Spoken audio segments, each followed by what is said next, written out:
And welcome to the 10-Minute Life Coaching Program.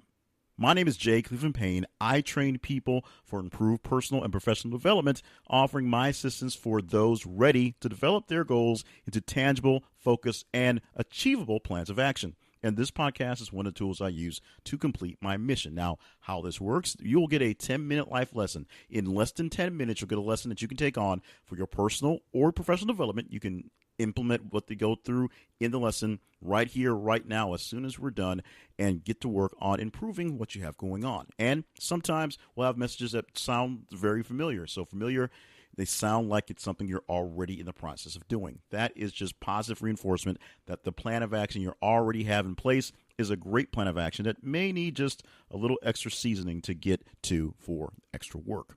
For more information about how you can get some one-on-one training to help you get a little extra step on getting towards that goal, visit my website, 10minutelifecoach.com.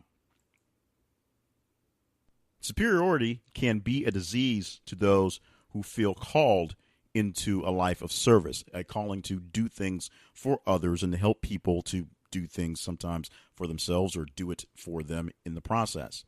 Anyone with a superior and natural ability and a strong sense of their accomplishments can quickly come to believe that those in the masses that don't have the same talent and don't have the same level of accomplishment are inferior, or even worse, should be subject to follow whatever they demand because they have the real vision and direction for them to follow, and the others are just out there waiting to be led as masses. And that is a serious problem with superiority. Now, maybe you do have superior talents. Maybe you do have a greater plan. Maybe you do have great vision on how things should go. But that does not make you instantly superior to an actual person. It does not make you actually better than anyone else out there. What it makes you is maybe better prepared, better trained, better able to handle some things. But the kind of wishy-washy better than does not exist for you in that situation. Now, if you're a person that's led into service, I myself feel led into service. I am here right now doing a podcast helping people with personal and professional development. I feel led to serve people to do better.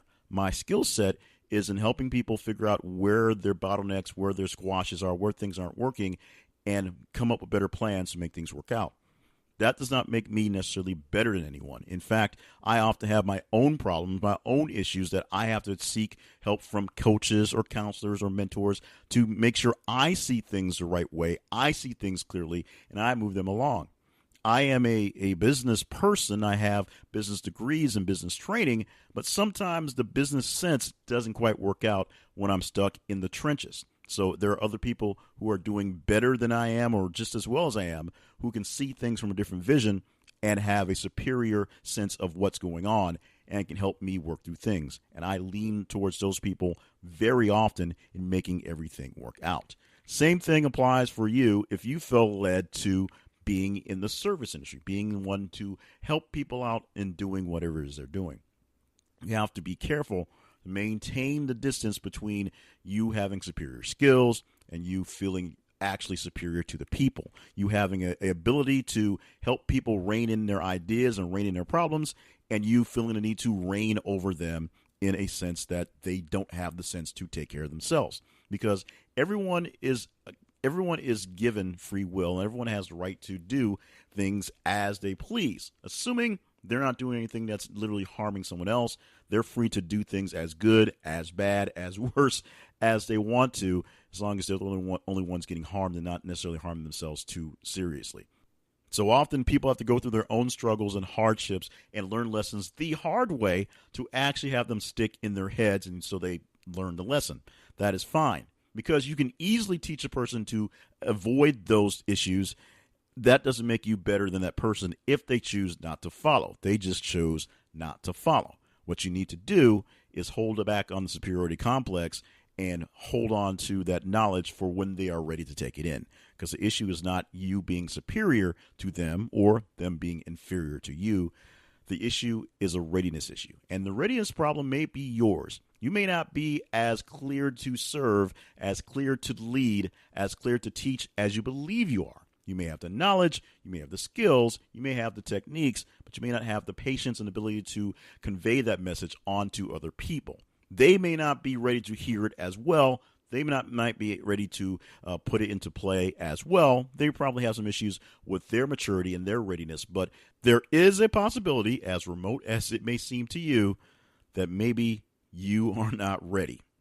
Your superiority complex comes from some place of doubt in yourself that you've turned into a false sense of security, which is why you have an ability to overthink, overdo, and overreact in the ways of teaching, showing, helping people to learn.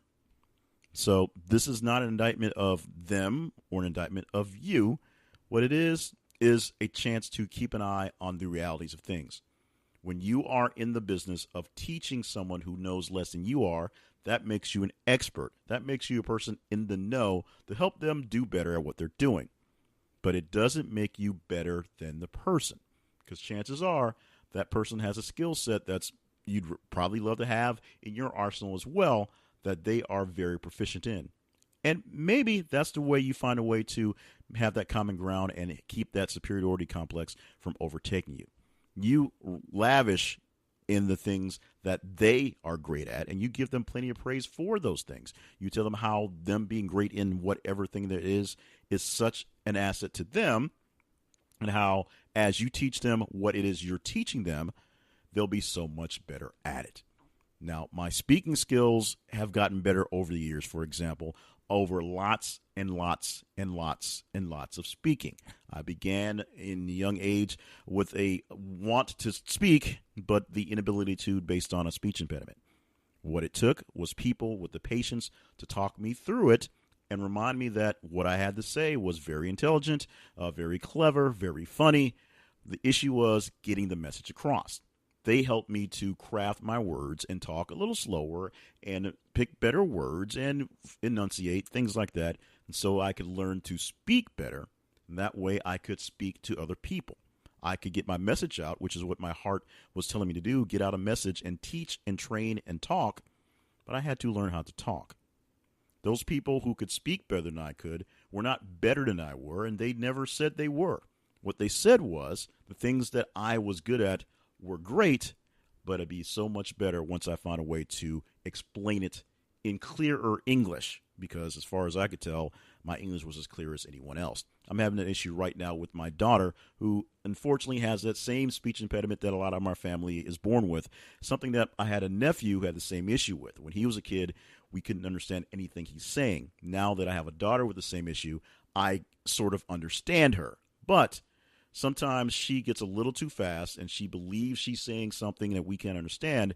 And because we have the problem, we have to deal with it. So we're teaching her to say her words slower whenever these things happen and have patience with others, because what she says is important. We just have to make sure that the people understand what's being said. Anytime you're in a role where you have more knowledge than others and you are there to convey that knowledge, to teach people how to use what it is that you have a chance to prove just how great of a helper, how great of a servant you are, not how superior you actually are. Although many people turn more to the proving they are superior in action instead of a super person in action. So that's the lesson for today. Make sure that as you become more and more proficient in the things that you're great at, you don't start to believe that you are the all, be all, end all, see all, do all, the greatest of all time compared to those folks. You can do greater things in a certain level, so that gives you the ability to teach other people to be better at it. At the same time, those people who you seem to be greater than have a few skills that they're greater than in you in. So remember that as the grand lesson. Just because you have superior knowledge in an idea, in a way of doing things, in a sense, doesn't mean you are a superior person. You are no better than anybody else in the grand scheme of things. You just have a little extra knowledge and talent in one certain area. Make sure you remember that, and make sure you also highlight the other people and the talents that they have in their own areas. And that's the end for the lesson of this edition of the 10-Minute Life Coach. Thank you very much for being a part of everything we're doing with 10-Minute Life Coach, and coming soon, the relaunch of the $10 Life Coach. And it's a very simple project that we're going to get going on. And all it is a place for us to gather, a place for us to get together, a place for us like-minded people who want a little bit of support, a little bit of extra effort from some people who know what they're going through, know what we're going through, to help us out in the process. It's that simple. So the $10 cost per month will help us keep things going, essentially just do the administrative stuff and keep things alive, and enable me to set up the tools and communication for us to get together and do things. And because you are offering up a small, I'd like to say a small pittance and making things work out, that will allow you to get great access to new things I have coming up and coming down the line. Any project, any product, anything I have coming through, you'll see it for free or for very, very low cost. And you'll see it well ahead before the rest of the public sees it. So that's my way of thanking you for trusting me for leading this grand group of y'alls, even though it's more of a joint effort in supporting ourselves in what's going on. Because you guys coach me often with all your comments and all what's going on. So we're trying to find a way to put everybody, as many of us together, in some place. Physically, it's going to be kind of hard, but in some virtual place, some virtual space where we can get together and commiserate, whichever way that goes, and talk about great things, talk about not so great things, and hopefully get better together, because that is the plan. So look for more information very soon on the $10 Life Coach relaunching in probably weeks, if not just a few months.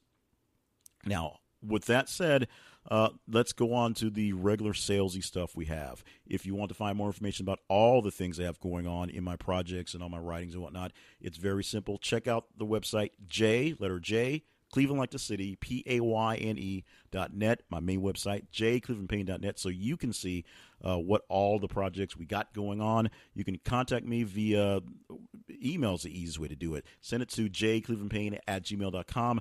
That's the most easiest way to get to me. I'm checking that often. It's basically my big depository, group depository, whatever. It's where most of the emails kind of bounce into for a place to check right there.